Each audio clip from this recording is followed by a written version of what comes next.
Well, I must be going, got a game at 3. Then kids to be tutored, they're counting on me. It's a brand new century, and we're rocking. We paid our dues all those years, and it's so nice to be switching gears. It's a grand new century, and it's the senior life, the senior life, the senior life for me.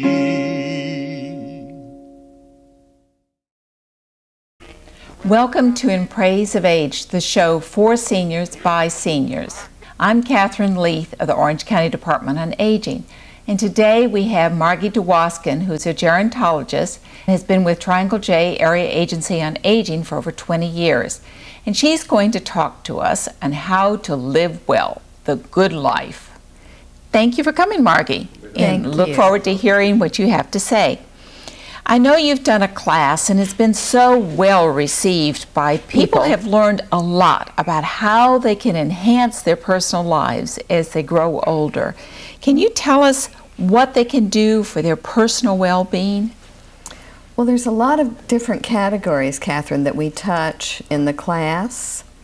We call it living well, well-being as well as wellness. And as we all know, there's a lot of emphasis on wellness. Many senior centers have wellness programs.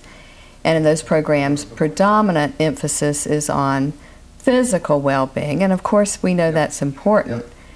I like to have at least 6 or 7 different topics that we cover, and of course physical well-being being one. We talk a lot about assessing a person's well-being because we all have different areas that we would like to have more emphasis in, things we want to strengthen, things that we would like to see in our lives more. Environmental issues are one area. Of course, mental and emotional health is another area. Social well-being. We also talk about spiritual well-being. But it depends on the group sometimes. Frequently I'll talk about financial well-being, and in some groups that's not as important as it might be in other groups. So frequently the course is tailor-made for the group of people that sign up for it. Mm-hmm. We talked earlier about some things people might be able to do if they're not able to participate in the class and just do on their own. And I heard you say you can assess where you are now in life. We were talking about a book earlier that I had read years ago called Ladies of the Club.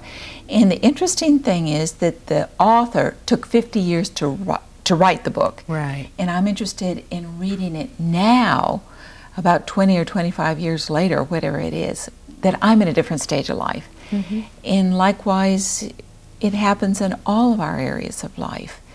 And can you address that and help us to learn how we can maximize where we are now, please? Well, I think for all of us, we have different things that are important to us depending on the stage of life that we're in. And of course, seniors can be early seniors in their 50s, and they can be seniors in their 80s and 90s. I've had people in my class that are in their 90s, and stage of life issues might matter in terms of the things that they're wanting to talk about and the things that they're looking at. But certainly wellness at any age is something that we can have more of. I always tell people to keep moving, no matter how little or how much that is. Just try to do a little bit more of what you've already been doing. And we also know that physical strength is very important at all stages of life, but particularly as we age, so that we stay mobile. Having our legs stay strong allows us to be able to get up out of a chair. Having our neck have mobility allows us to see if we continue driving. So there are, of course, many ways that people can stay physically active, things that they can work on, you mentioned, in their home. Even if they don't leave the home that much, there are many good resources for learning how to stay stronger and strengthen ourselves at home. Marguerite, we've all loved her, her video, talks about exercises people can do in their living room. And she has a tape that demonstrates that just beautifully. One of the things we talked about is the muscles in needing to strengthen the thigh muscles so that you can get out of the chair, and these are things that walking doesn't help. You talk about that, please. Well, one exercise I've seen Marguerite use is for people to stand behind a chair for mobility purposes and just to lift their legs up as if they were walking on stairs. And of course, walking on stairs is a very good exercise to build those muscles. And sometimes people can put a weight around their ankle, using a sock or a rag or something just to tape on or tie on. Right.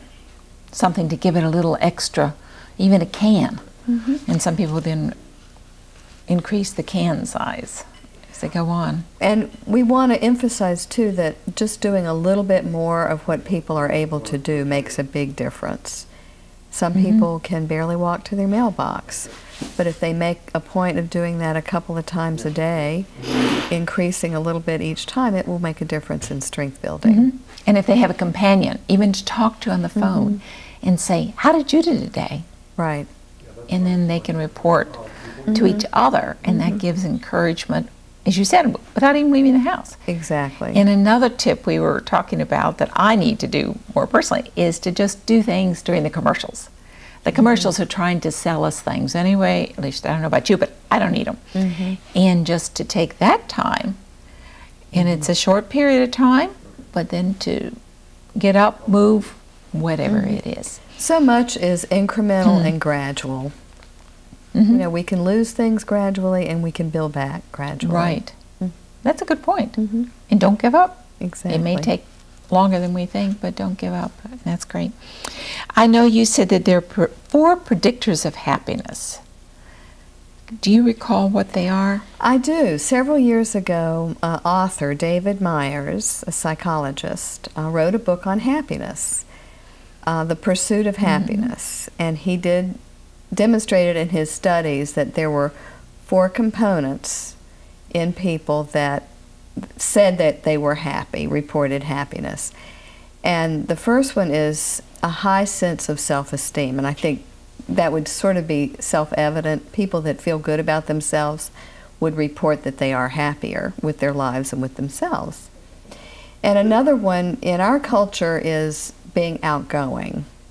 That might not be so true in other cultures, but we are a gregarious society, and people fit in better when they are more outgoing, and that is one of the characteristics of happier people in our culture.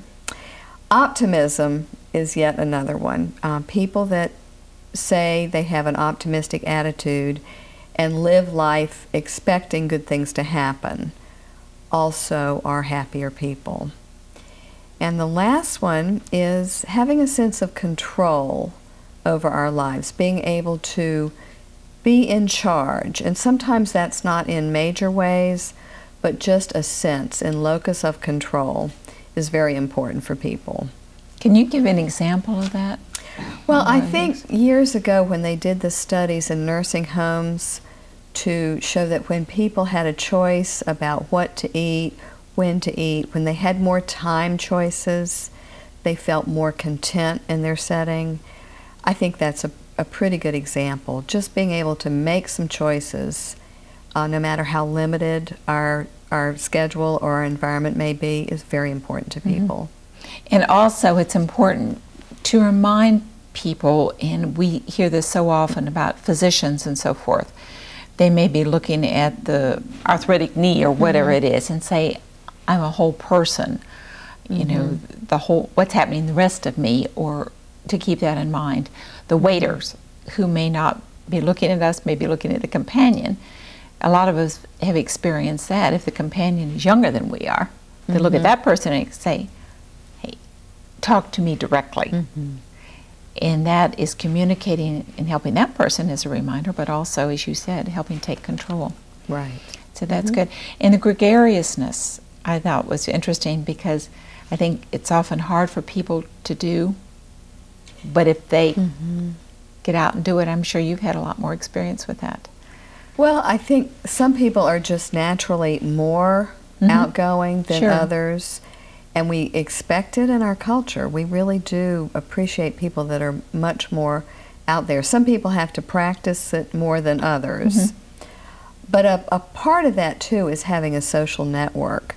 People that are more gregarious tend to have a broader social network. And, of course, in good times and in bad times, it helps to have a bevy of friends. We probably can't ever have too many friends or too much social connection, because it keeps us out there in the world. Yes. And as they say, try and get some younger friends, too. Exactly. Not all our age. Do you have any tips for folks? Because as we age, one of the things that happens is we lose so many friends. We lose family members and so forth. And so we don't focus on the loss, but keep reminding ourselves of what we do have. Well, many people that seem to age very well have a wide variety of experiences and friendships and interests. And I love what Betty Friedan said when she wrote The Fountain of Age. You know, years ago she did The Feminine Mystique, and more recently she wrote The Fountain of Age, a very thick volume where she researched a lot of gerontological issues. And one of the things she says is there's 3 components for a successful aging. And one is to have purpose, and the other is to have projects, and the third one is to have bonds of intimacy. And I think all of those are really important for people. When I think about having a purpose, I think we all should have a mission statement, just like as if we were a nonprofit organization or a business. Having a mission statement in our life helps us to have purpose. And then, of course, having projects. It can be small, but many times projects take us outside of ourselves. Projects with other people, or just things that we like to do. Multiple hobbies or whatever. Causes beyond ourselves are really important. And then the bonds of intimacy. Many people have losses as they age, but they can also add new friends. And you mentioned younger friends, having people that aren't your same cohort, but having a variety of friends in different age groups is very important. Some people don't have a family setting that gives them nurturance, but they can create that, I think, in the variety of choices they choose in their social settings.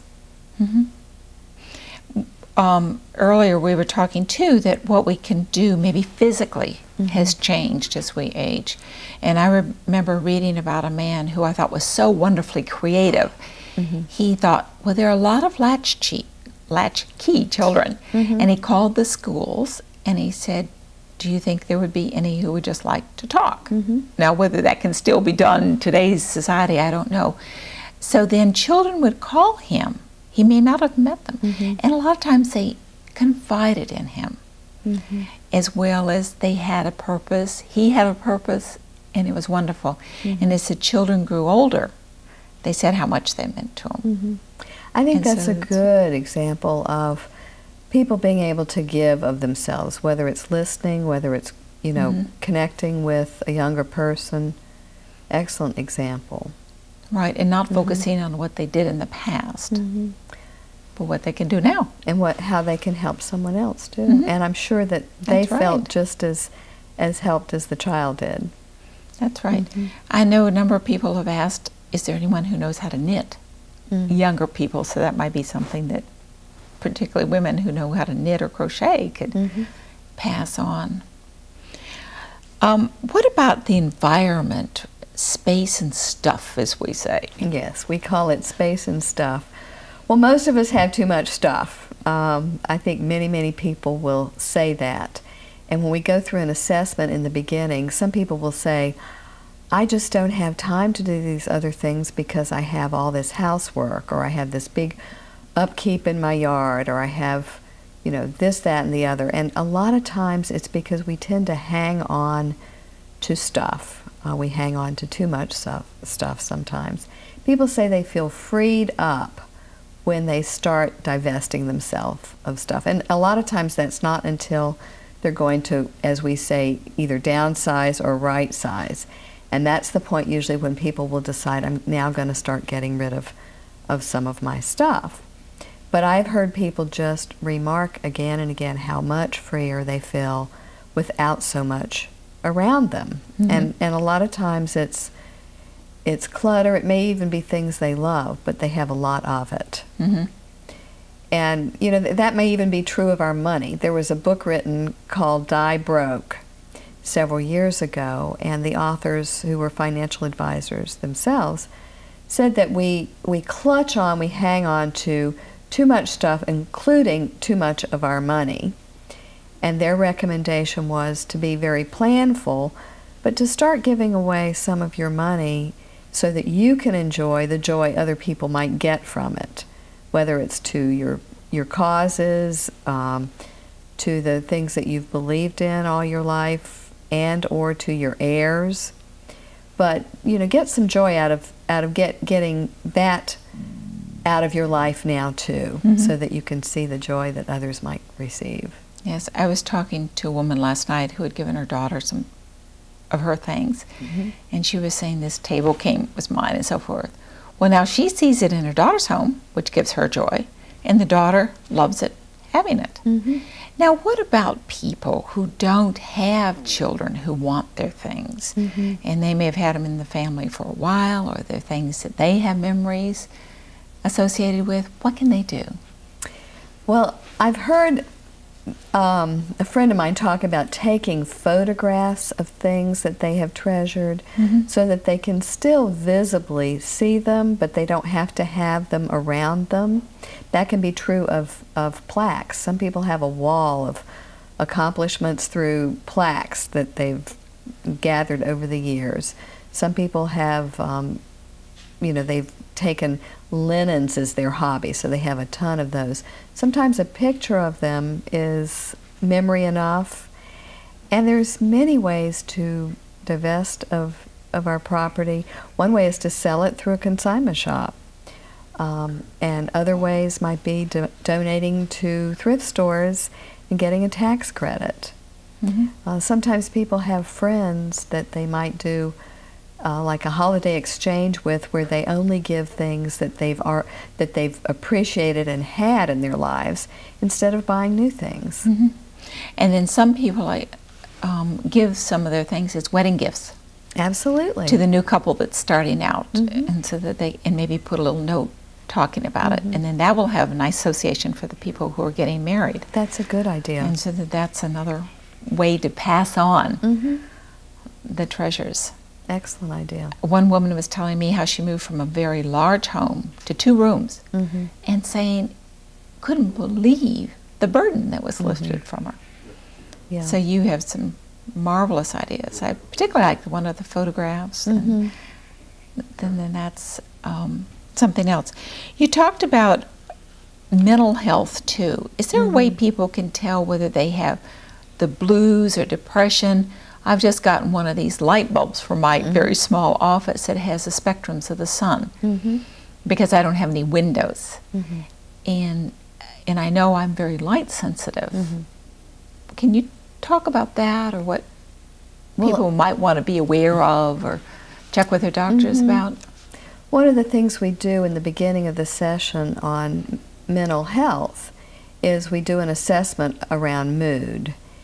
And frequently people don't realize if they are clinically depressed. There's a huge difference between being blue or being low or down in the dumps and being clinically depressed. So helping people see that if they are clinically depressed, there are resources, there's therapy, there's medication. Sometimes people have mild mood depression during seasonal changes. I've heard a lot of people say that winter is a harder time for them. Less sunlight is harder for them. Yes. But helping people see the difference, so if there's some changes they can make, then those changes can be made. We talk a lot more in the mental health section about wellness in health issues than we do about depression, but we don't want to dismiss that, because it can be a very real thing for people. And then people should consult their physicians, their own personal Absolutely. physicians, because there's so many things that can be done to help people. Absolutely. And we're just yeah. lucky to live when we live. Mhm. And so that's something good. I think that the fact of many people coming together for social support has a strong, healthy component for them. And some people say they feel better just going into a group where they're talking about health issues, mental health issues, or whatever. Mm-hmm. And just sharing, again. Absolutely. Oh, they've done all kinds of studies saying, as you say, that that's very important. Mm-hmm. And along with the sharing, we mentioned the spiritual aspect. And I know the various studies saying that people who have some sort of faith connection tend to be healthier in every way. Can you talk about that a little bit, please? Well, people usually bring this up in class when we talk about what gives them a richer life or what gives them a sense of well-being. Many people will say it's because they feel some sort of spiritual connection, however they define it. For some people, it may be a connection with nature. It may be having walks. It may be an appreciation for the world around them. For other people, it may be much more ritualized or much more defined, either in a faith-based organization. It may be through a faith, I call it a faith community. For some people, that's extremely important, and through a definable religion. But most people say it's knowing that for them there is a power greater than themselves, that there is a spiritual connection in that way. Mm-hmm. And speaking of connection, hope this isn't too loose, but anyway, a lot of people too get interested in genealogy and in their past, and this is a gift that they can give their family members. And a lot of folks, I don't think, realize that we have the Mormons, or the Church of Jesus Christ of Latter-day Saints, access to their library right here on Airport Road in Chapel Hill. And they have people who will help them do that, as well as their things online. And I think isn't there a genealogy class taught at the Chapel Hill Senior Center as part of the SeniorNet program? That's another good way of leaving a legacy for your heirs, is to help them appreciate and understand and know about their heritage or their history. Learning is important too. We mentioned the SeniorNet classes, and we've talked about the other things as well as the exercise classes. Right. And the Department on Aging has lots of opportunities, particularly in connection with the university too, as well as the cultural things. Certainly lifelong learning is what helps people stay connected to the world and have a sense of well-being and wellness. That's right. Can you think of anything that you might want to bring out with people? I know we were talking about stuff and so forth, and I think one of the things too that's important is that's another way to take control of your life. Right, it is. You make the decisions, as you said. You can give them to somebody, as opposed to somebody else when we can't do it or whatever it is. Some people make a list and then say, I would like so-and-so to have whatever it is. But I think that helps in the control issue. Yeah. I think whenever people feel like they have some say-so and they are in charge of things, whether it's their own wellness or their own health or their own environment, it helps connect them to the outer world as well as to their own well-being. You're exactly right. Can you think of any ways, tips that people can be more optimistic? We have the world news, and so many people say, I don't even read the paper. I don't listen to the news because I get too down from it. What tips do you have to help us be upbeat like you are? Well, I think it's important to choose our companions, and if you want to be upbeat, certainly be around other people that are upbeat. Humor is a great way to stay upbeat, and I know people that will go to a funny movie or they'll read a uplifting funny book just to stay upbeat. But choosing our companions is very important. And being involved in groups that have optimistic goals. That's another way. In fact, I think there's even an optimist club. So people want to do that, as well as, was it Toastmasters and some Right. other things that are very good. Yeah, that's good. And you were talking about control movies. Somebody was talking about she saw this horrible movie and she has nightmares over it and so forth. So again, that's sort of self-directing, Right. in helping yourself do it. I also think it's important, I was very interested in you saying to choose who you're going to be with. And sometimes I've been around people who put others down. I don't know if you've experienced that. And I think that that's important to say, I don't want to do that. We have a choice. We do have a choice. I mean, even if they are closely connected to us, we can either model not doing that, and we can be assertive in saying that we don't choose to be around that. I think that's what gives us that sense of control, because we do have a choice. Yes. If that happens to someone, should they tell the person? I would. How would you say it? Well, in a non-threatening, I-statement assertive kind of way, without blame. Many people don't realize that they're being critical. They may not even know that it's harmful to them as well as to other people. But, you know, we have a choice to be around them or not, too. And so you would say, when I hear you say something like, I don't know, can't you ever do whatever right, I feel it does not make me feel good. Is that the kind of thing you're talking about? That's a good way to demonstrate it.